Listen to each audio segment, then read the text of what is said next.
Hey everyone, so One Piece chapter 1028 just came out, and we started off with a pretty major twist, one of the biggest twists that we've had in recent memory, which is that the Marines are here. So, for a long time, there was, I think, in the early stages of the Wano arc, I think people did believe that, hey, the Marines might show up. Then that kind of quieted down a little bit as the actual Battle of Onigashima began to play out, and many started to feel that, okay, it's just going to essentially play out here between the pirates and no outside forces. I have always maintained that I feel that the Marines are going to show up because that is, kind of what was hinted at during the intermission between Act 2 and Act 3. If you remember chapter 957, with Sengoku basically strongly hinting at towards the end of the chapter that the Marines cannot afford to stay out of being involved in Wano. So the Marines are in fact here. They're at Wano's doorstep. Now, it's conditional though, right? Because at least from the discussion among CP0, it seems to be implied that the Marines only want to take action if it appears that Kaido is going to be defeated. So in that unlikely event that they want to take action. Now, that's a little bit odd considering the Marines also don't believe that Kaido is going to be, well, CP0 certainly doesn't seem to believe that Kaido is going to be defeated. And in general, I'm sure the Marines certainly don't believe that Kaido is going to be defeated. So it's a little funny if they sent, an entire armada just to check, just to show up to Wano just to hang around and check if Kaido's defeated, and if it's like no, then they're just gonna head back. But I guess that's, the way things are set up to be. So let's see what they do, right? Let's see how much of an active role they play in the events that are going to come up. Now, I do think it's interesting that Lucci in particular is spearheading CP0 in general. So from what we've seen of Lucci so far, he does seem to be the highest ranking authority of CP0 that has shown up on page so far, right? I think every time that Lucci has shown up as part of CP0, it does seem that he is the person with the most, the highest tier of command, I suppose. So I don't know if he's really the leader of CP0 exactly, if he's their strongest member. I always imagined that CP0 would have had some other leader that we have yet to see, but so far it just seems to be Lucci, which I'm perfectly fine with.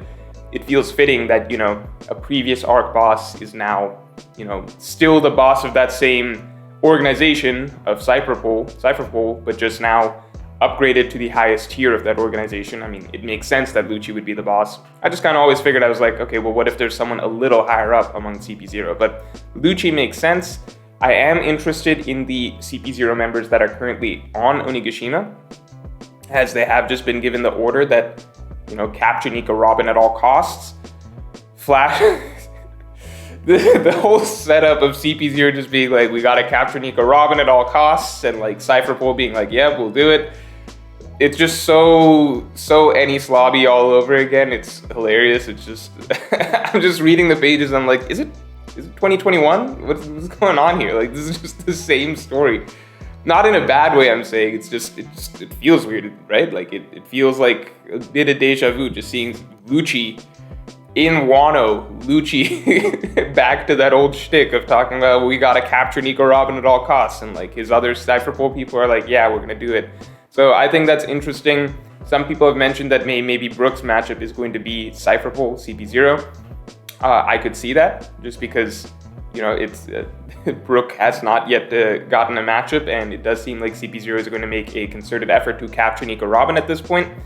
I think that it's a little odd that Brook's being, if that's the case, I think it's a little odd that Brook would be given his matchup so late in the, in the scheme of the battle, considering, Oda likes a certain flow of things usually, right? With, I think, generally knock out all the lower level fights, then usually second to last fight is like Zoro, sometimes Zoro and Sanji, but I think at the very least always second to last fight is Zoro, and then you get to Luffy.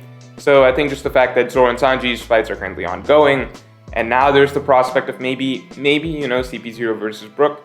That's a little strange to me. I can't imagine a scenario where Oda has Brook's fight after Zoro and Sanji's, but before Luffy's. So let's wait and see. Usopp as well has not gotten anything so far. As for the Marines' full role, like what they could actually do in Wano, I'm going to save that discussion for a little later on. Now, next up we have Momonosuke and Yamato. Momonosuke is on his own. I think the moment is obviously coming for Momonosuke to, hold up the island. One thing that I think is pretty interesting is that Yamato has gone to disable the bombs, right? I don't know what that means. I don't know how she's going to disable the bombs. If I had to guess, maybe she has some ice-based abilities that could help in this scenario, right? Everything we've seen from her so far, from the Makami fruit.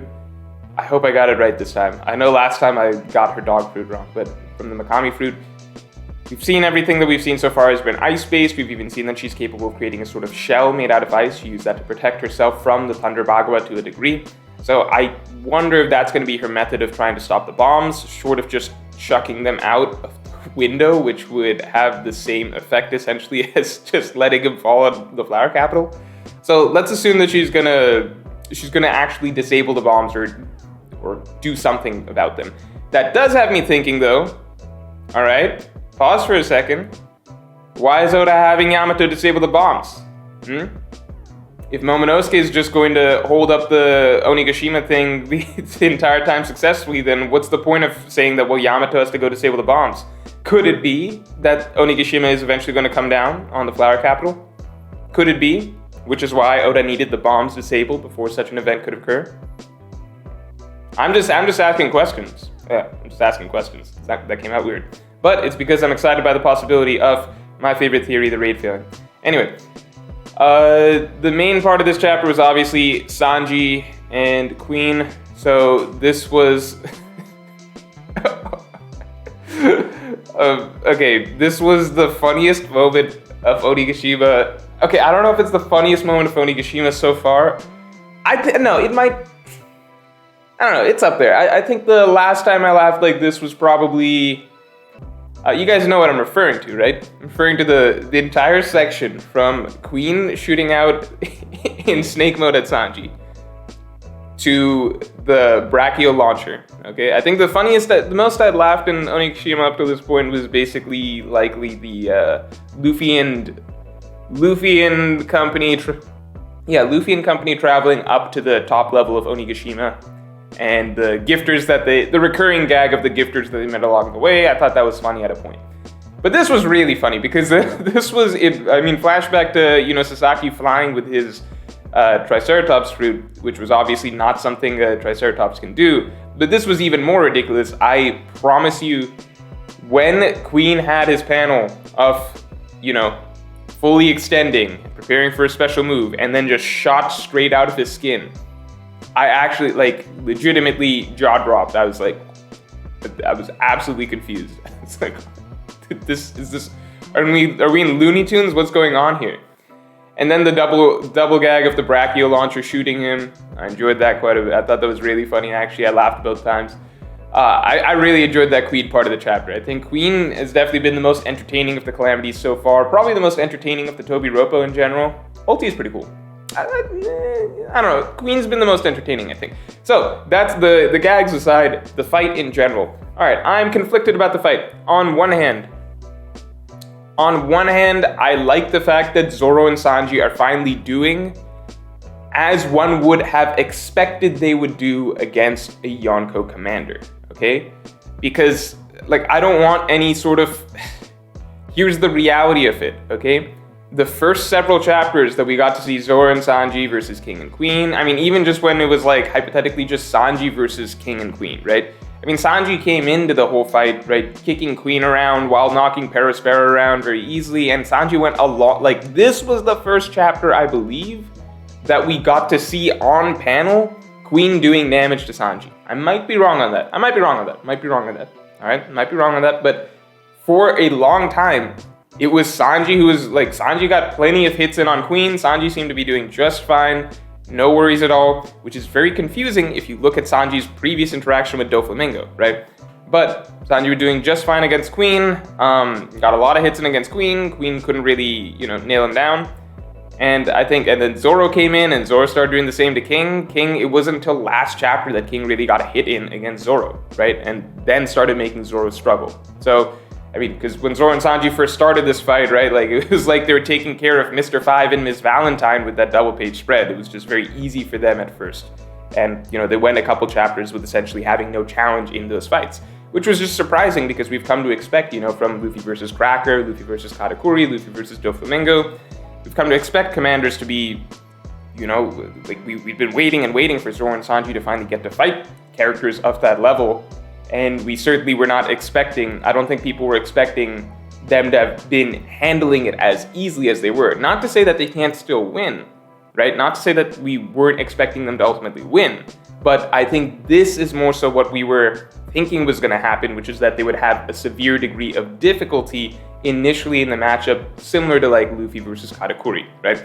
So this chapter was the first chapter that really felt like, okay, Sanji might be in over his head against Queen. I will say that I think last chapter we did get like one panel showing a cutaway during the Zoro versus King fight where we got to see in the background kind of like Sanji, I think, buried under some rubble or something like that against Queen. So that's a little hint at the direction his fight started going. But this does make sense, right? So Sanji's still able to do like hold out against Queen, but actually winning in this current form, right, without using the Germa suit, it did seem like a tall order from the start. So I like that this is happening. Queen did seem, very, very capable this chapter. By capable, I suppose I mean more effectively using, a wide array of both, cybernetic abilities, but then also, just the straight up Brachiosaurus brute strength, but also snake-like ability. Like, Queen just showed a very large repertoire this chapter, and that's something that I'm enjoying about both King and Queen, which is that I think I've said this before, but with zones, it's so easy to fall into a trap where, not a trap, but it's so easy to fall into a situation where the zones are just, they're just brute-like fighters, and you don't get a lot of variety out of their abilities like you would out of, say, even just like a mythical zone with like, how many ice abilities has Yamato shown? How many abilities can Marco show, right? A lot of these more mystical, inherently powerful fruits like mythical zones, right? They can show you a wider array of abilities, whereas with a pterodactyl, whereas with a brachiosaurus, I'm a little bit like, okay, so are they just gonna be strong? Like, strong, pterodactyl can fly around, how much can they really do? No, I like the fact that Oda is showing that, okay, with King, he can actually use the pterodactyl fruit. He essentially is one giant blade, similar to Mr. One, but like on steroids, so like really amped up like a giant blade, and he can do a lot of cutting attacks, and he's Lunarian, so he can use fire, and he can use straight up normal swordsmanship. So and the flying is basically a bonus. So I like that fact that there is a lot of variety to King's abilities, and we might just be scratching the iceberg because we still don't know fully what a Lunarian can do, how much fire can he actually control.